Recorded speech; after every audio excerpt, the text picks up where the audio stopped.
Welcome, one and all. It is I, truly the dumbest, and I'm here talking about the 9.1.0 PTB patch notes. Now, I have played a couple hours of the PTB already, just to get a grasp on how everything is playing, how everything feels. And I have a few points, a few things I want to talk about. I'm not going to go over the whole bit of the patch notes because there's a lot to go over. And this is already, I got a lot of bullet points as it is. If you want to go see like a full in-depth review of the patch notes, there's like countless other people. You can go look at Sky, you can go look at Otz, you can go look at Hens, whoever. These are just, like I said, the bullet points that I wanted to talk about. And there's a lot of it, so I'm gonna get right to it. First and foremost, the first thing that I want to talk about, Pyramid Head changes. Overall, across the board, I think they're great. I think they're a good job. I think they get a good job. First and foremost, we'll talk about the Rights of Judgment movement speed decrease. When they first revealed this yesterday, people were worried that it was going to feel bad. It's going to make him feel clunky, going to make it feel worse to play. It doesn't. I can say confidently, as someone who plays Pyramid Head somewhat inconsistently, but I still play enough, you really don't feel it at all. This is kind of like a nothing burger of a nerf. So no need to worry about that. Still feels good to play. The main thing, the bulk of his changes, the one thing we've all been waiting for, is add-on rework, which I think across the board is very great. I do have a few points though. A few add-ons I think might need changes coming to life. The first one, Volteal Sect Photograph. What it does now, it now decreases your tear radius by 2 meters for each survivor affected by torment. I think this is completely worthless. I think this is such a nothing burger of an add-on. 2 meters is nothing.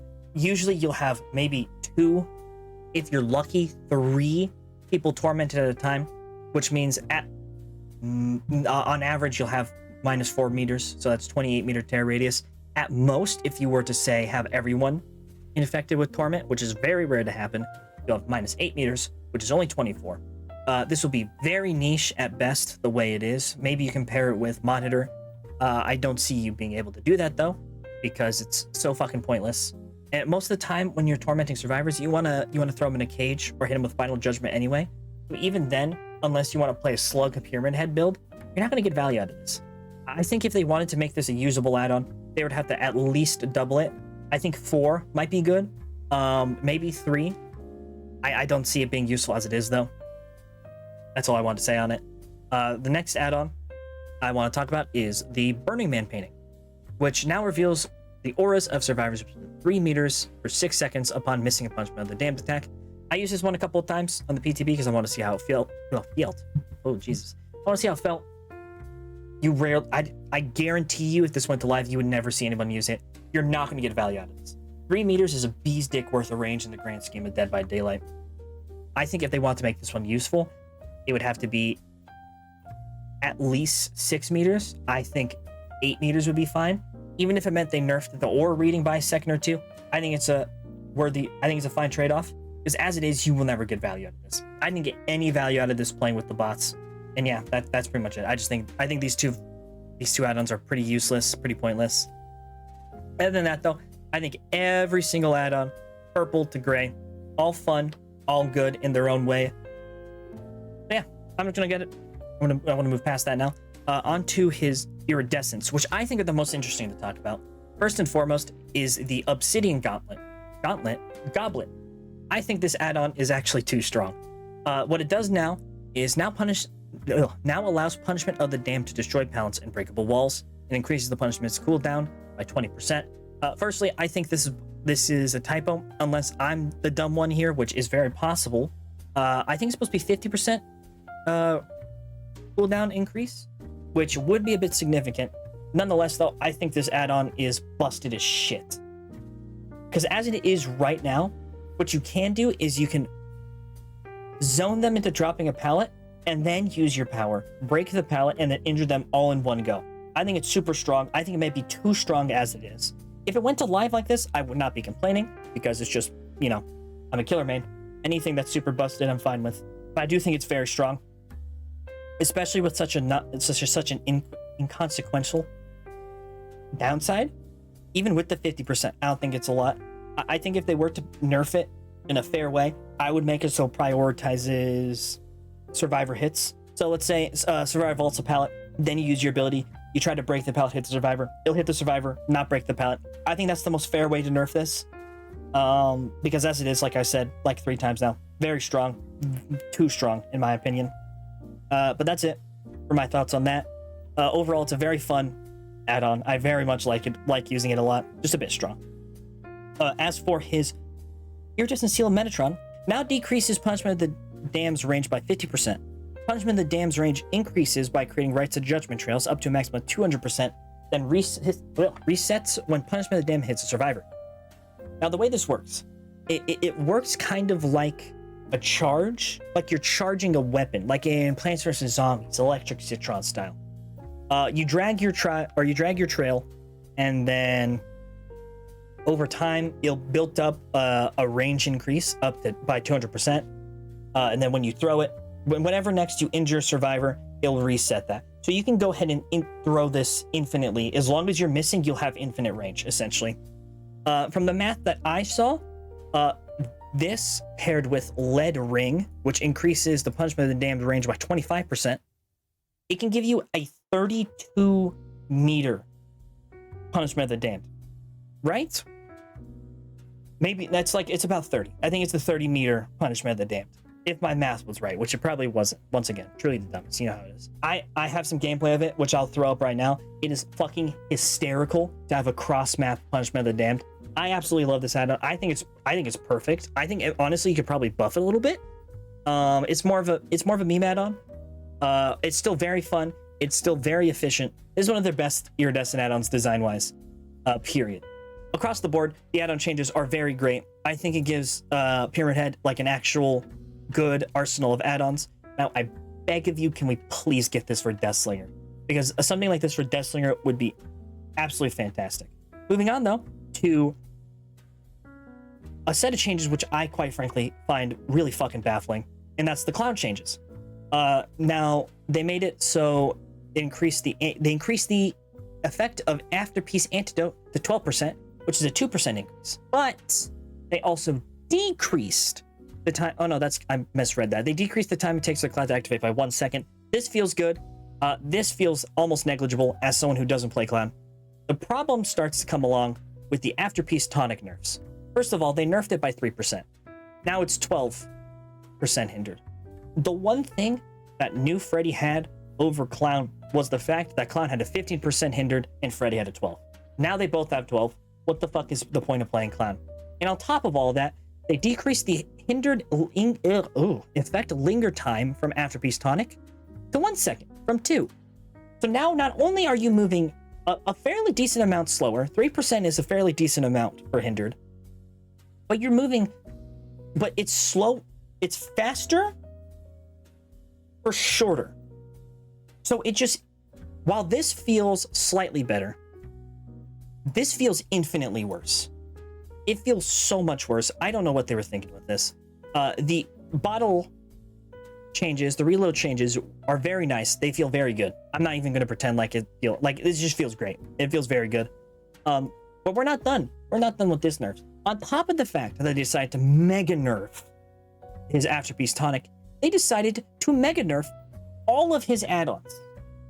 Now, mind you, if we go on to, if we tab out for a second and we go check out the most recent Odds Darva tier list, because Odds Darva is the king of everything, Clown is in the bottom 10 from this, and you're mega nerfing basically everything about it.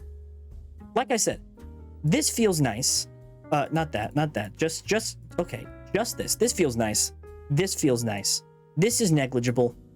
This feels bad. And then you're nerfing all of his add-ons.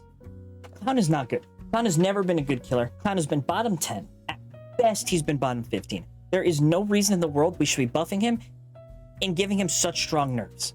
I mean, there's really no reason we should be giving him nerfs, period. He's unfun to play against, sure. But this does not make him any more fun to play against. All this does, you're basically moving his skill floor to rock bottom. These changes, this is absolutely baffling set of changes. I don't know what they were thinking.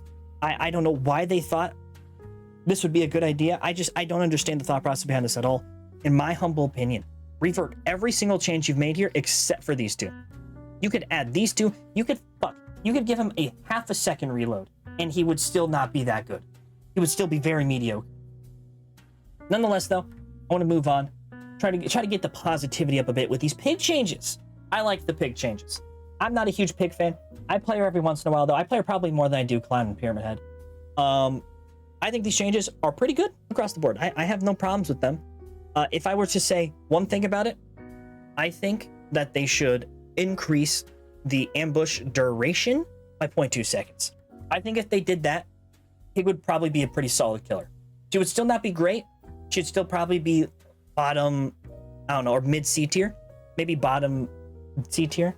But I think she'd be much better. I think by that point her ambush would be fine, at least fine enough that they wouldn't have to touch her for a bit. Other than that, all our basic kit changes, very good. I liked it a lot. It felt great. I'll have gameplay up of it, obviously. Same thing with the Pyramid Head. I'll have you'll see the gameplay by the point I mention it. As for the add-on changes, I don't love it. I don't like it. Once again, I'll get into the whole making add-on space kit thing in a second. As for workshop grease, I think that was an unnecessary nerf. Same thing with Clown. There's no reason for us to be nerfing Pig in any way, shape, or form. Like, these two did not need any nerfs, period. They only needed buffs. We should not be nerfing killers that are in the bottom 10, bottom 15. Other than that, though, I like the Pig changes. Don't have a lot to say on them. We're going to move on to the Knight changes. Now, the Knight changes are a bit 50-50. Personally, for me, I feel like he played incredibly. He felt much smoother. I'm not going to have the gameplay of the Knight because you really can't tell the changes. You really just feel the change. He feels absolutely incredible. To place his guards, to move with the guards. You know, they did all these buffs to it. Feels good. As for the standard spawn changes, though, I cannot speak on it. I do not play enough Knight to know how much this will affect any of the guards.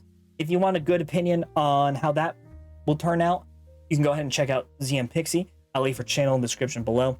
She's a Knight main. She actually understands what the fuck's going on with him. I don't. I'm not going to speak on him. What I am going to speak on, though, is the fact that they did nerf Call to Arms, since they were making a base kit. And this, I'm going to use this to segment into my little mini rant. I don't like it when they do this. I don't like it when they take an add-on, make a partially base kit, and then nerf the add-on a little bit. Because you know what? You want to know what this does in the long run? This doesn't incentivize killer players to use the add-on less. It incentivizes it to use the add-ons more. The only time so far where this hasn't, or where this has worked in a way that they wanted it to, in which a killer, you can start using more add-ons, was the Xenomorph, with the Xenomorph changes recently. And the only reason why that worked is because they decided to change other add-ons and made them more useful while making the add-on that was most used a little less useful. In cases like this, though, I guarantee you Call to Arms is not going to change. It's still going to be his most used add-on. Just a short rant. I do not like it when they do this. Personally, I think if they want to try this, they either give it a little bit base kit and then rework the add-on, or just make the add-on base kit, period, and then rework the add-on. In any scenario, I think they should just be reworking the add-on, because it feels pointless when you make an add-on partially base kit and then you just nerf the add-on a little bit, because all it's going to do is make people want to use that add-on more, especially if you're not changing any of his worse add-ons.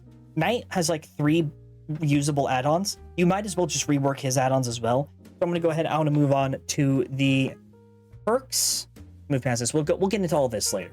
First, I want to go through the killer perks. I'm just going to blow through these because we're already running a bit longer than I expected. Hubris, Dragon's Grip, okay. I don't think this will make a huge impact on how much they're used, but they're not bad. Overwhelming Presence, pretty good. I actually see myself using this one every once in a while now. Hangman's Trick, still purposeless. No one's using this. Insidious, still completely purposeless.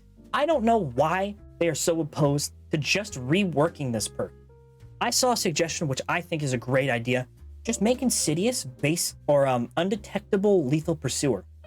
I think that's a great idea. Like, you start the trial undetectable for like 15 seconds, and then you increase the duration of your undetectable status by 15 seconds. That might be a bit strong, but like, even if it's like 10-10 or something, I think that would be much better. I don't understand why they haven't done that yet, because that would make the perk very usable. It would make it just give it purpose. This perk doesn't have purpose.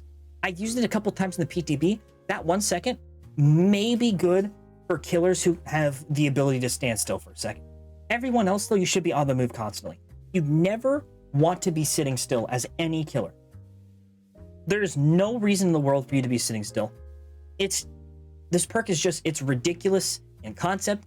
It's awful in execution. I don't understand why it hasn't been reworked. Speaking of reworked, they completely killed Franklin's Demise. There is no reason in the world to use Franklin's Demise now.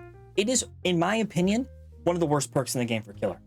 Like, it shattered hope levels of terrible. Because all they did buff-wise was increase the aura reading range. Who the fuck cares that you can see the item that's on the floor from across the map? That does not fucking affect me. That will not affect me ever over the course of the trial. Like, and then it's just, I understand why they had to remove the items losing charge over time, because they reworked how maps and keys work and the fog vial thing. Just rework the perk then. There are a lot of ways you could rework this perk that would make it usable. This is just unusable. As for the survivor perk changes, I only have a problem with a couple of them. Potential energy, I doubt it's going to be amazing, but it is stronger. It is something to look out for. It might become a bit stronger. It might become a problem. Probably won't be though. Probably just me being a little over dramatic. Still sights is all right. I saw some people worried about this. I don't think this is going to be very good, especially from the gameplay I've seen of it. I mean, it'll be good, but it won't be as strong as people think it is. Maybe, just to be safe, make it so it's 5 or 5, 4, 3 seconds rather than 4, 3, 2. I don't think it'd be that much of a problem though. And then build to last, I think they should revert this right away. My main build as Survivor, because I'm a little chest goblin, is Plunderer's Instinct. It's Plunderer's Ace in the Hole Diversion build to last. Build to last is super fucking strong. This did not need any buffs. I think they should revert this. Other than that, I don't care about the rest of them. I don't think any of them are going to be a problem. So yeah, I want to move past this one pretty quickly. Onto the gameplay area expansion. This is very confusing, so I do not blame you if you do not understand what this means.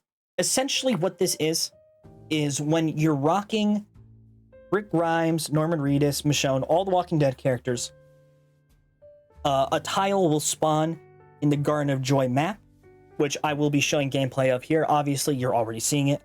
They made a little map just to test it. The map will not be in the game. It will just be that tile on Garden of Joy. It's all right. I think depending on what tile it takes over, it won't be a problem. In some cases, I think it'd actually be a massive benefit. Like if it replaced Shack, that'd be great. If it replaced the one car loop across from Shack, it'd be great. But if it ended up being something like it replaces the loop, the left of the car loop, or something to the right of the main building, I think that's when it would become a problem. Overall, loop's fine. It's boring. It's just like a jungle gym, but weird. So no problems with that, really. I do, however, have a theory. And hear me out. In 2 years since the swamp rework was announced, since they said they were doing swamp rework, I think just based off the visuals of the map, just based off the way things look, the way the fog is, the way the atmosphere is, I think that the map they're using for Fallen Refuge is a test of their new graphics for a swamp rework. Now, it might just be me speaking out my ass, but I feel like it's happening, because like you can't go 2 years just like not reworking swamp after you said you're reworking swamp. I think it's happening. I think this is the first step, quote unquote, of the swamp rework. I think they want to get people's thoughts on like how it looks, how it feels. That might just be me though. And if they are doing that, and I'm right, I think it looks pretty good. I wouldn't mind it. I think it looks fine. I think more so than anything though, it really just depends on the layout and the strength of the map. I don't think the visuals have that much of an impact in my personal opinion. Yeah, that's my conspiracy theory. That's my little schizo rant. Rick Grimes and Michonne Grimes, which I did not know that they were, I assume, married. I had no idea that was the thing. But that's because I don't watch Walking Dead. But that's not what we're here for. We're here for Michonne. Michonne's perks, I feel like all have the possibility of becoming very problematic. First and foremost, Conviction. After you've healed a survivor, while downed with at least 25% recovery progress, press ability button 2 to recover instantly. You gained Broken and are downed for 30 seconds. Or after 30 seconds, not down for 30 seconds. I think that this is a very problematic perk. I think this could play into a lot of bad play styles. I think it could be really bad with like survivor squads, if you're on a pallet, or if you're at a threat of a flashlight save. I think this could be very easy to abuse, especially since you can do this at any point. It doesn't say that there's a cooldown. It doesn't say that there is once per trial thing like you can with the next perk. I think this is going to be a really problematic perk. I think at the bare minimum that they should like triple this, maybe a little bit lesser, maybe like 60%. I'm not excited to see how this one plays out if it goes to live like this. I do not believe it should go to live like this. That might just be me though. Who knows? I don't have a whole lot to say outside of that though, because I didn't get a chance to play it because I don't play Survivor. Next up is Last Stand. Now this one I don't really think will be necessarily super busted across the board. You can only use it once per trial. I should probably read the description of it. After spending 60 seconds in the killer's terror radius while not in chase, when you fast fall, stun the killer for 3 seconds. If you are within 2.5 meters. I think this will have a bigger impact on M1 killers, obviously, more than anything else. I think this has the potential to just completely ruin a killer's game. Like, literally, I think this is going to be those kind of perks where, if used properly, Survivor, like, you lose the game as killer. I don't think that's going to be a very common thing. I think this is going to be a very rare instance of losing the game, similar to Shoulder the Burden. But nonetheless, something to point out. I don't really know how you would change this outside of all the things that it has already. So I'm just going to move on to her third perk, which is Throwdown, or Teamwork Throwdown. When you pallet stun or blind the killer, any injured survivor within 24 meters gains the Endurance. You see the killer's aura for 10 seconds. I hate Endurance status effect. I hate it so much. You know that if you saw my Ghoul video. I think that they should remove the Endurance status effect. I think the killer aura is fine. I think honestly, if they remove the Endurance status effect, give the killer 20 seconds. Obviously, it's meant to be an anti-tunnel perk, in which it does an effective job based off just the description alone. Nonetheless, though, fuck Endurance. I hate the Endurance status effect. Please remove the Endurance status effect. Please and thank you. Outside of that, though, I can't really say for sure how strong these are.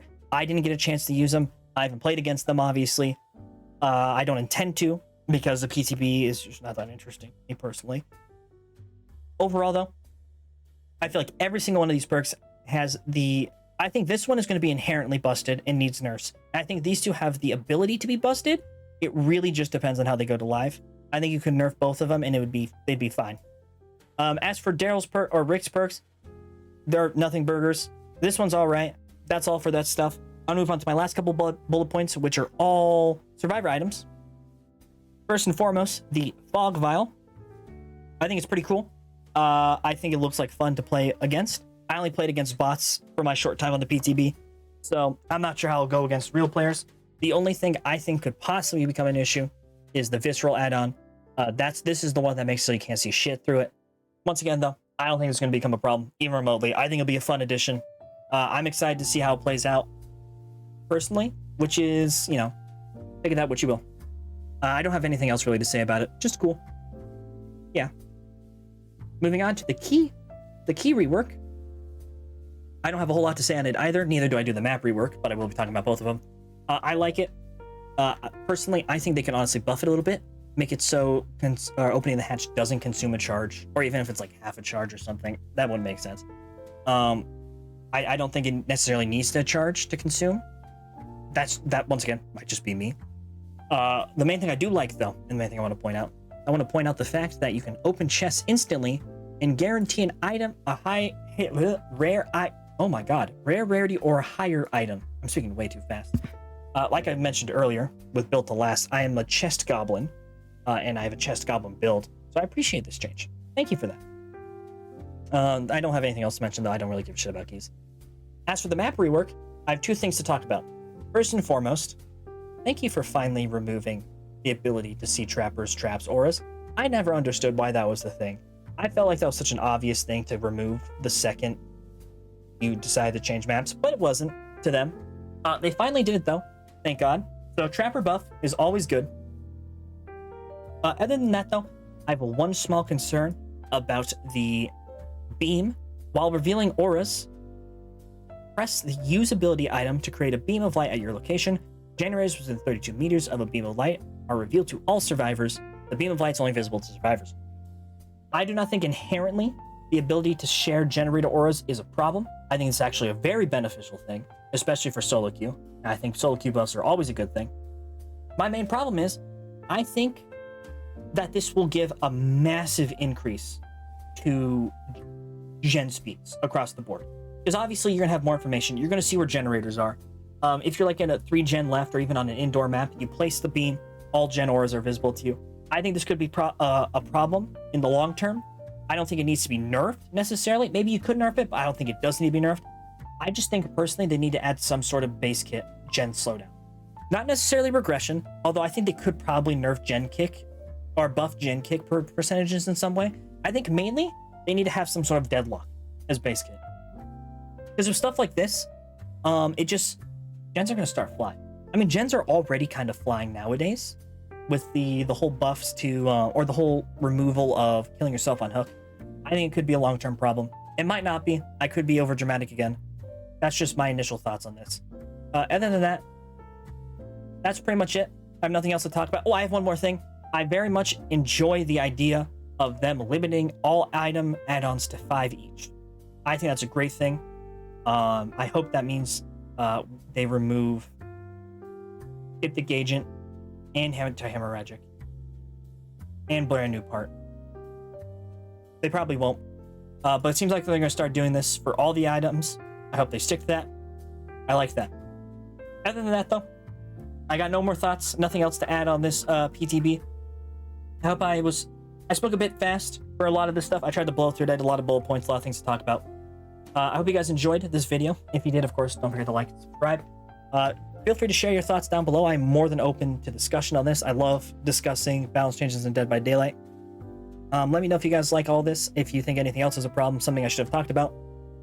Nonetheless, though, that's all I got to say for all this. I don't know how else to stall this video out. I'll, time card all that below, I guess. Adios.